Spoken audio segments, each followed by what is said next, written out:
Credit card का पैसा नहीं चुकाया तो क्या होगा? क्रेडिट कार्ड का बिल नहीं भरा तो बैंक वाले हमारे साथ में क्या क्या कर सकते हैं? दोस्तों, अगर आप भी क्रेडिट कार्ड का इस्तेमाल करते हैं या कर रहे हैं या करना चाहते हैं, तो आपके मन में भी एक ना एक बार ये प्रश्न ज़रूर उठा होगा कि भाई क्या होगा अगर हमने क्रेडिट कार्ड का पैसा नहीं भरा? बैंक वाले कौन से हमारे घर पे आ जाएंगे और क्या हमारे ऊपर असर हो जाएगा? तो दोस्तों, ये जो क्वेश्चन है अपने आप में एक बहुत ही बड़ा यूनिक क्वेश्चन है और अलग अलग व्यक्तियों के ऊपर इसका असर अलग अलग तरीके से पड़ता है।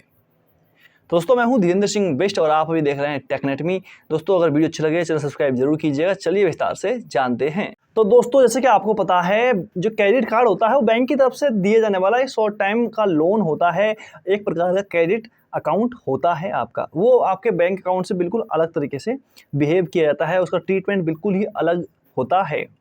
तो आपके साथ में भी ऐसा ही बिहेवियर या व्यवहार किया जाएगा जो एक लोन डिफॉल्टर के साथ में होता है। ज़्यादातर लोन डिफॉल्टर के साथ में क्या होता है और क्रेडिट कार्ड धारक के साथ में क्या होता है? सबसे पहले जिस पे असर होगा वो है आपका सिविल स्कोर।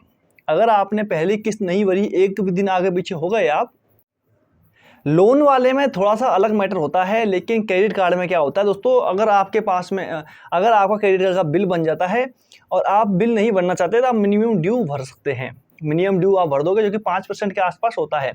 जैसे कि मेरा अगर बिल 30,000 का बना है तो मेरा मिनिमम ड्यू 1,500 रुपये के आसपास का रहेगा। मैंने वो भर दिया तो लेट चार्ज नहीं लगेगा, लेकिन उसके ऊपर इंटरेस्ट इतना ज़्यादा लगता है कि आप इंटरेस्ट भरते ही रह जाओगे और आगे जाके एक जाल ट्रैप में या एक डेब्ट ट्रैप या लोन के इस ट्रैप में फंस जाओगे। और दोस्तों, अगर आप पैसा नहीं भरते हैं, भरना ही नहीं चाहते हैं, तो एक बात ध्यान दीजिएगा। सबसे पहला काम होगा, जो आपका सिविल स्कोर है वो 1, 2, 3 महीने के अंदर अंदर आपका सिविल स्कोर लगभग माइनस में आ जाएगा। मतलब जो आप सोच नहीं सकते उतना अच्छे गिर जाएगा वो।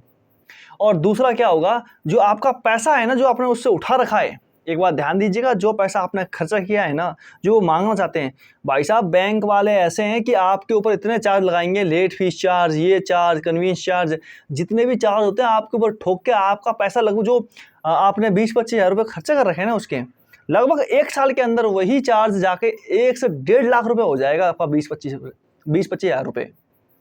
तो इस प्रकार से आपका पैसा दिन दुगनी और रात चौगुनी स्पीड से बढ़ता जाएगा। वो पता नहीं कौन कौन से इंटरेस्ट पे इंटरेस्ट ठोकते हैं। और दोस्तों, ये एक पहला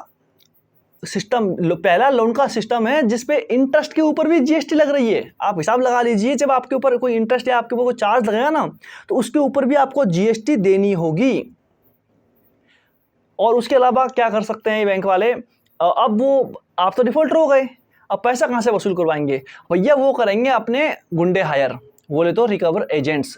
और आपको अच्छी तरह से पता है रिकवरी एजेंट वाले क्या करते हैं। सबसे पहले आपको एकदम प्यारी प्यारी भाषा में बताएंगे, भाई हेलो, हाँ भाई पैसे दे दो यार बैंक वालों के, ऐसी ऐसी बात है, आप तो इज्जतदार आदमी हो।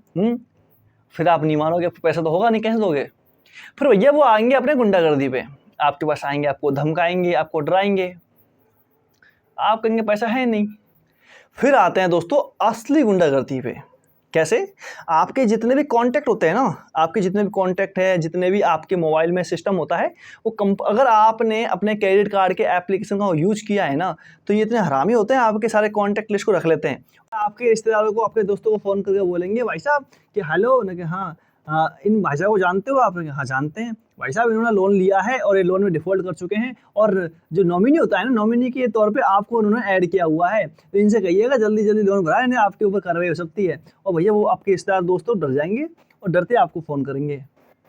इस प्रकार से उनको परेशान किया जाएगा। और ये दोस्तों आपको गली गली, मोहल्ले मोहल्ले आपका नाम खराब कर देंगे, इतने लेवल तक गिर सकते हैं। और लास्ट में हो सके तो ये आपसे पैसा निकलवाने के लिए साम दाम दंड भेद सब कुछ यूज कर सकते हैं। अब उसके बाद में हो सकता है दोस्तों आपको पुलिस की तरफ से भी थोड़ी बहुत कॉल्स आ जाएं, वकील के द्वारा भी आपको नोटिफिकेशन भेज सकते हैं या कॉल करवा सकते हैं कि भाई साहब मैं वकील बोल रहा हूँ, आपका केस कोर्ट में चला गया है और आपको कोर्ट में घसीटा जाएगा, तो इसलिए आप पैसा भर दें। इतने में आप पैसा भर दोगे, और इतने में पैसा नहीं भरोगे, लास्ट में आता है दोस्तों सेटलमेंट का ऑप्शन। सेटलमेंट का ऑप्शन ऐसा आएगा तो लास्ट में आप लोग भी थक जाओगे और वो भी थक जाएंगे, तो लास्ट में सेटलमेंट करने का ही ऑप्शन बचेगा और उसके अलावा कोई दूसरा ऑप्शन नहीं है। क्योंकि पैसा आपने खर्च कर दिया है और बैंक वाला भी पैसा आपसे निकलवा के मानेगा। तो ऐसे में सारे चार्ज माफ़ मूव करवा के जो आपका मूल बनता है ना पैसा, उतना पैसा आपको देना होगा लास्ट में रो धो के। ये लास्ट में इतना पे आ जाते हैं। दोस्तों इतना कुछ होने वाला है और इसी बीच में आपकी जो हालत होगी ना, एकदम ऐसी ढीली हो जाएगी और आपका नाम जो है पूरे मोहल्ले में उछल जाएगा। अब यकीन मान के चलो, क्योंकि ये चीज़ मैंने खुद ने मार्केट में देखी। जब मैं सेल्स में था, क्रेडिट कार्ड मैंने बहुत सेल किए हैं और उन्हीं बीच में क्रेडिट कार्ड का ये दुष्परिणाम भी मैंने बहुत देखे हैं। मैं तो सेल्स में था, मैं रिकवर वालों को देखता था, वो दिन भर ऐसे परेशान हो जाया करते थे। तो दोस्तों यही कुछ आपके सामने, यही कुछ उन लोगों के साथ में होता है जो क्रेडिट कार्ड का बिल नहीं भरते हैं, जो पैसा नहीं देते हैं, जो डिफ़ॉल्टर हो जाते हैं। लेकिन दोस्तों इसी जगह पर अगर मान के चलिए आप एक रुतबेदार आदमी हो समाज के अंदर, पैसे वाले पहले थे, थोड़ा सा डाउनफॉल चल रहा है, तो बैंक खुद के ब्याह पे ही आपको थोड़ा बहुत रिलैक्सेशन दे दिया जाएगा। बैंक की तरफ से आपको थोड़ा बहुत आराम दे दिया जाएगा। लेकिन दोस्तों अगर आप ताकतवर भी नहीं हो, पैसे वाले भी नहीं हो, साथ में आप कोई बड़ा काम भी नहीं करते हो, तो दोस्तों आप तो पहले जाओगे, सीधी सी बात है। क्योंकि बैंक वाले चाहते हैं पैसा लेना और पैसा वो किसी भी कीमत पे ले सकते हैं।